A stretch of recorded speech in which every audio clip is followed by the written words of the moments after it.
Queridos estudiantes, bienvenidos al espacio académico de métodos de interpretación bíblica. En este primer video quisiera invitarlos a que nos acerquemos a la cuestión de los cánones de la Biblia. Dentro de este espacio académico en el que nos adentramos en los métodos de interpretación bíblica, es fundamental tener claro lo concerniente al canon bíblico. Más precisamente deberíamos hablar de cánones, puesto que poseemos para el Antiguo Testamento el canon hebreo y el canon griego, y para el Nuevo Testamento el canon griego. Estos cánones nacieron por separado y luego se constituyeron en uno solo en nuestras Biblias. Hay que recordar que la valía del canon de la Primera Alianza se apoya en la reclamación de la autoridad de Dios mismo aceptada por el pueblo judío, mientras que el Nuevo Testamento sustenta su autoridad en Jesús de Nazaret, el Cristo reconocido por las primeras comunidades eclesiales. En la interpretación de la Biblia se debe tener en cuenta que cada testamento posee su canon propio y debe reconocerse su carácter particular antes de buscar una relación teológica que los integre, sin percatarse de que el primer testamento pertenece a un pueblo concreto, el pueblo judío, y que para ello este canon basta para su experiencia de fe como pueblo de Israel en su encuentro con la Escritura. En cuanto al Antiguo Testamento, como primera parte de la Biblia cristiana, se puede decir que él es considerado como testimonio de fe antes de la venida de Cristo. El Nuevo Testamento debe ser leído en su relación con el Antiguo Testamento en calidad de testimonio fundador de la fe cristiana, pero posibilitando una inteligencia particular de él. Hoy se puede afirmar que el canon de la Biblia hebrea ya comenzaba a constituirse aproximadamente desde el siglo II a.C. Quizás, como lo piensan muchos estudiosos, para responder a la política de restauración de la época de los macabeos, es decir, la dinastía asmonea, hacia el año 150 a.C. Esto se puede corroborar al leer el prólogo del Ben Sirac, o eclesiástico, que deja ver claramente la existencia de un canon tripartita que constituye la Tanakh. Como bien lo sabemos, la palabra Tanakh quiere decir Torá, Nevi'im y Ketuvim, es un acróstico. Y el nieto de Ben Sirac lo dice claramente en el prólogo de su traducción. Los invito para que lo lean y perciban que allí se encuentran los tres momentos de la Biblia hebrea: la Torá, los profetas y los escritos. Los libros que entraron dentro de estos tres grupos y que forman el conjunto del canon de la Biblia hebrea fueron escogidos o elegidos, entre otros muchos más, ya que respondían a los criterios de selección. Así se habla de un canon aceptado o normativo. Entre estos hay que subrayar los siguientes criterios, es decir, cómo se hizo para que estos libros, entre tantos que existían, entraran en la lista de los libros selectos, que son los libros canónicos. En un primer momento podemos decir que los libros admitidos en la lista eran aquellos que eran aceptados por las comunidades judías. Tenían que gozar del reconocimiento de las comunidades. Solo se puede hablar de canon si éste es reconocido por una comunidad étnica, religiosa o cultural. En un segundo momento podríamos afirmar que los libros seleccionados eran los que estaban escritos en hebreo o en arameo para el Antiguo Testamento. También podríamos decir en un tercer momento que los libros admitidos eran los que eran leídos en la sinagoga. Hasta aquí llevamos tres criterios. El primero, que sean aceptados por la mayoría de comunidades. El segundo, que sean escritos en hebreo o arameo. Y el tercero, que sean leídos en la sinagoga, que es el lugar oficial que les da su reconocimiento.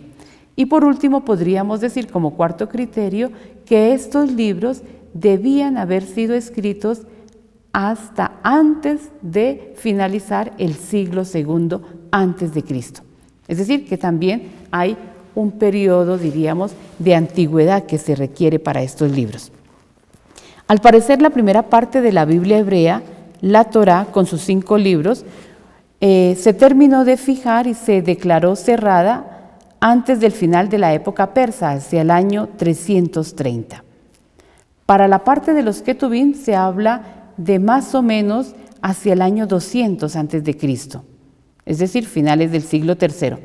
Y para los escritos, en cambio, se habla de un periodo más tardío, posiblemente primer siglo de la era cristiana. Se dice también que para fijar el canon de la Biblia hebrea, se oficializó o se cerró completamente y definitivamente en Yavnia hacia el año 90 después de Cristo. ¿Por qué? Porque precisamente las comunidades judías, al ver que van surgiendo textos cristianos, textos ya de tinte cristiano, donde Jesús es reconocido como el Mesías, quisieron cerrar su canon bíblico para evitar que se mezclaran algunos textos surgidos en las comunidades cristianas. Esto más o menos se dice que ocurrió hacia el año 90 en la ciudad de Yavnia, una ciudad costera en el Israel de la época bíblica, pero que también hoy se puede visitar. Yavnia o Yavne, como también es nombrado por algunos especialistas. En cuanto al canon griego, es decir, al de la 70 o la Septuaginta, como decimos nosotros, ¿cierto? O texto alejandrino también, podemos decir que se fijó más tardíamente. Se comenzó con la traducción de la Torá, luego se traduce también lo que son los Ketubim y por último pues también se traducen los Neviim o los profetas, diríamos. Esto hace que la Biblia griega pues tenga más libros que la Biblia hebrea, porque algunos de los libros de la Biblia hebrea fueron subdivididos, esto aumentó el número, y también porque a este canon de la Biblia griega se le introdujeron los libros escritos única y exclusivamente en griego. Por lo tanto, mientras que el canon de la Biblia hebrea contiene libros en hebreo y arameo, el canon de la Biblia griega contiene libros en hebreo, en arameo y en griego, pero todos traducidos al griego. Contiene un total de 52 libros, la Biblia griega o el canon griego, mientras que la Biblia hebrea o canon hebreo contiene 24 libros. Así nosotros llegamos al canon del Nuevo Testamento. Por eso desde el inicio decía que tenemos que separar. Existen cánones para el Antiguo Testamento y existe el canon del Nuevo Testamento, los libros reconocidos por el Nuevo Testamento, que son 27, diríamos nosotros hoy en día, pero que no fue así al inicio. No todos los que nosotros reconocemos hoy fueron reconocidos en un comienzo. Por ello, con relación al canon del Nuevo Testamento, deberíamos decir que tardó varios siglos en constituirse. Existe un canon del Nuevo Testamento llamado Canon de Muratori, designado de esta manera por el nombre del bibliotecario de la Biblioteca de Milán, que descubrió el fragmento de un manuscrito de 1740 con la lista de libros. Al parecer, este fragmento dataría de finales del siglo II en Roma. Este canon no incluye la carta a los hebreos, ni la primera y segunda carta de Pedro, ni Santiago. Solo enumera 2 cartas de Juan. Curiosamente menciona el libro de la sabiduría y el Apocalipsis de Pedro, que hoy no lo conocemos dentro del canon. Lo anteriormente mencionado hace ver que quizás el canon que conocemos hoy en nuestras Biblias se cerró a mediados del siglo IV, ya que aparecen los 27 libros del Nuevo Testamento en las catequesis o catequesis cuarta de San Cirilo de Jerusalén en el año 348. Y al igual que para el Antiguo Testamento existen criterios para que los libros puedan entrar en el canon, tenemos que decir que así también para entrar en el canon del Nuevo Testamento se requieren ciertas exigencias. La primera de ellas es el criterio de antigüedad y autoridad o apostolicidad, es decir, que debía contar con el respaldo de un apóstol o testigo directo.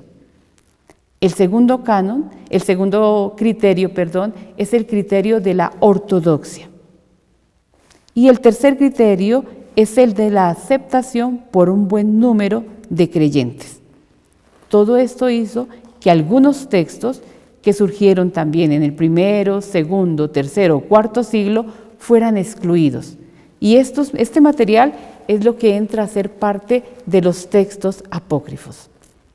Espero que con este corto video, es muy corto, pero pues da algunas luces sobre lo que es el canon del Antiguo Testamento, el canon del Nuevo Testamento, y pues queda abierta la invitación para seguir investigando sobre la cuestión de los cánones bíblicos, que no es una cuestión cerrada, es algo que continúa en estudio.